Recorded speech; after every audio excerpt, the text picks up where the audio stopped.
You're successful if you have a good night's sleep, if you're happy with what you've achieved, and you're happy with sharing what you've achieved. You know, I've always said you can't ever be too rich or too thin. There's always greed, there's avarice, there are things at work. And I think ultimately a good night's sleep is the finest yardstick of success because it signifies two things. Number one, you're not searching for the unsearched. And number two, you're not in this constant run. You know, people are running today. I mean, we were going through these stores. Young people who should be all fun and beans are on their goddamn phones. You know, I don't know, communicating with who or trying to fix which date.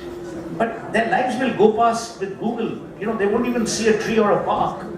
And I worry for these kids. I worry for the fact that their success is by the size of their smartphone, or by the clothes they wear, or by the nightclubs they go to, which is all silly, it's facetious. It gives you no soul satisfaction. It gives you pure envy, but no soul satisfaction. So ultimately, success is soulful. Blatter, I don't think will ever sleep well.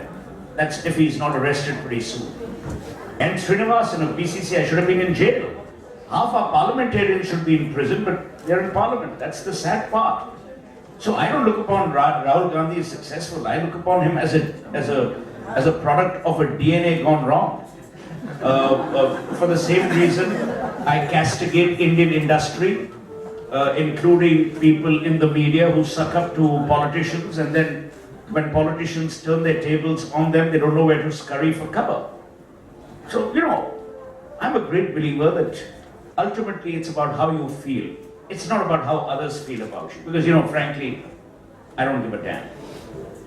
Yeah, that I don't give a damn is sort of, you know, immortalized in the echelons of history. I will give you my own story. I mean, how do I define success?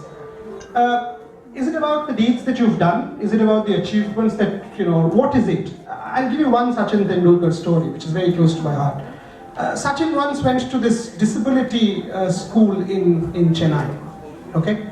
And met this guy who has an 80% disability, a fellow who has suffered from cerebral palsy all his life, okay? His teacher comes up to Sachin, the entire Indian team was there, comes up to Sachin and says, this chap is one of your biggest ever fans and wants to hold your bat.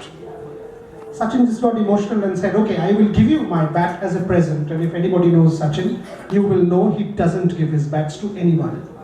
He said, I will give you a bat with which I have played international cricket, provided you play with me. And then he realized he's actually made a false. Trust has almost been sacrificed by many media houses. There are media houses that continue to value the trust that has been reposed in them by their readers, by their viewers, by their listeners. But there are many that who've fallen by the wayside, once again victims of greed and avarice. You can't have a media that you can't trust. You can't have a media where newspapers, you need not spectacles but hosepipes to read because there's a plant on every page. You can't have an irresponsible media which only pretends and projects bad news and doesn't even talk about the good and the development work that's going on. Most of the times are changing.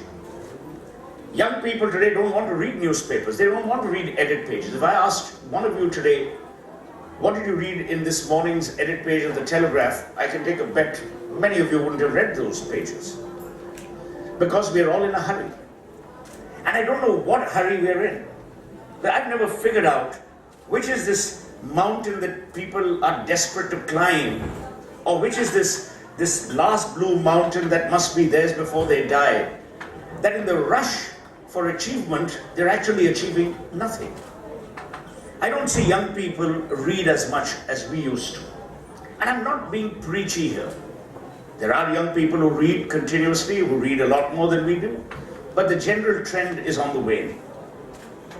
To analyze the evolution of media, we must analyze the evolution of the Indian. Indira Gandhi was the biggest destroyer of the idea of India. The single biggest destroyer. She destroyed the banking system, she destroyed the judiciary, she destroyed the political system. And I don't care either for Modi or Vajpayee. Vajpayee I do care for. I don't care for, the Gandhis, all politicians, Mamata Banerjee, all the same. They're politically expedient and they're manipulative to the core. So I couldn't be bothered about their politics. What worries me is that the idea of India is continuously under attack. It's under attack from the Owaisis, from the Sadhvis, the Girirajas of the world. It's under attack from the RSS, from the Congress, from all these jokers, from the VHP. In such an environment, you need the sagacity and wisdom of debate. You need the sagacity and wisdom of discussion, which to my mind media organizations should provide. You can't have screaming and slanging matches on television every evening. You can't even have the front pages of mainline newspapers talk about Madhuri Dixit being under attack or being summoned by the Uttar Pradesh government for Maggi noodles, for God's sake. There are serious issues that afflict this country. If I ask you what is Hamid Ansari's middle name, you wouldn't know. But if I ask you what is Hrithik Roshan